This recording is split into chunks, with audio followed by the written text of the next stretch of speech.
Bonjour et bienvenue au cours de musique avec Madame Marie-Michel. Aujourd'hui, on se parle des figures de notes. Mais avant, il faut se rafraîchir la mémoire et se souvenir de ce qu'est la pulsation. Tu te souviens, la pulsation, c'est le battement de cœur de la musique. C'est le tic-tac de l'horloge.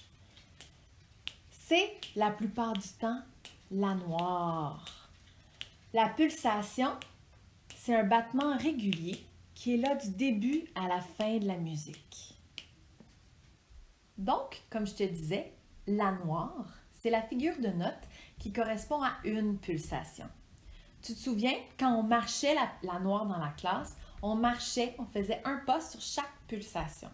Noir, noir, noir, noir, noir, noir, noir, noir. Donc là, tu vois un tableau avec toutes les durées. La ronde, la blanche, la noire, la croche et la double croche. On va se parler de ces durées-là aujourd'hui. Donc la noire, notre unité de mesure, une pulsation. La blanche maintenant. La blanche, elle vaut 2 pulsations.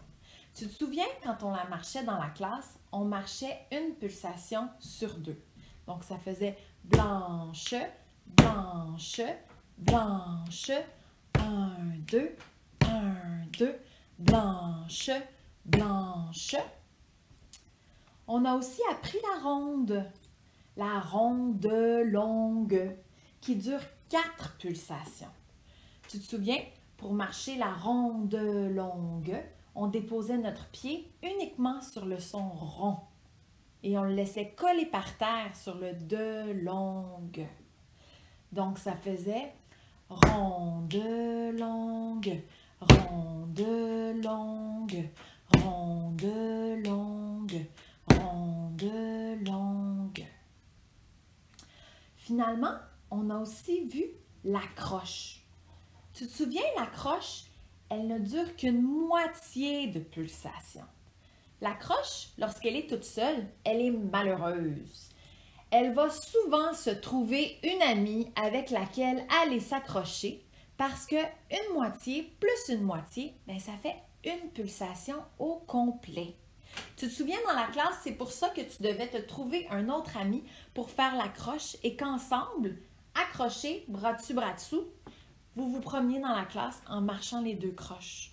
2 croches, 2 croches, 2 croches, 2 croches, 2 croches, 2 croches, 2 croches, 2 croches, 2 croches, 2 croches, 2 croches, 2 croches.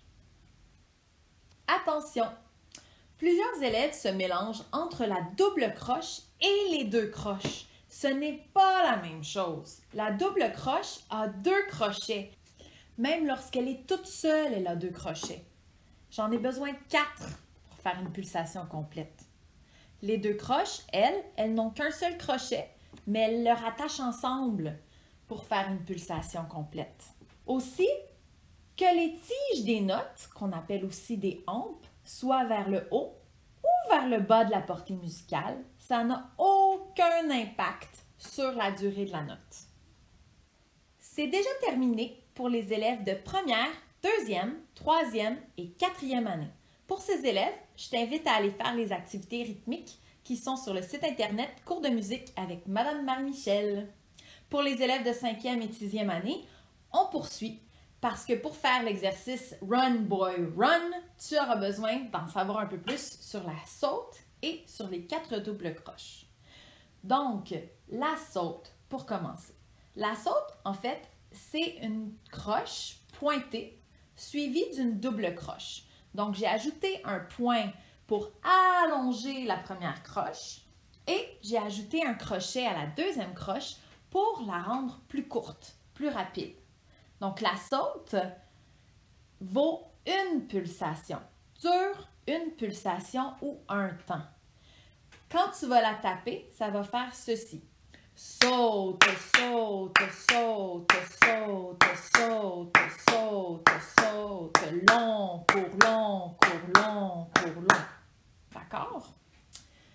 Ensuite, les 4 doubles croches.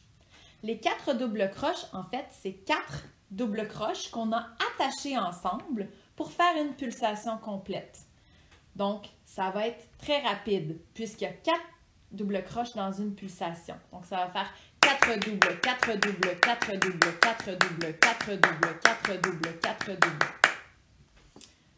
Et voilà, c'est tout pour aujourd'hui. À bientôt!